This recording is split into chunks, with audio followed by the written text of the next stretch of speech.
When I first went to university at 19, I was studying health and social care. It just sort of wasn't for me at the time. I was very overwhelmed. I genuinely thought that would be the end of my university experience.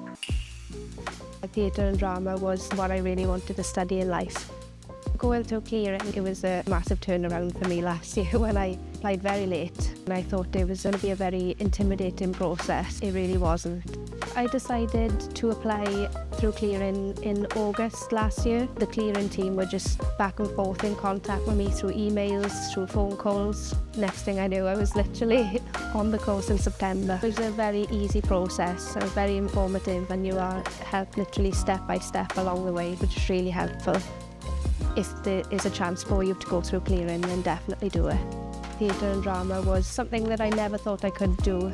Through that chance I was given through clearing, I achieved more things than I ever thought I would be able to.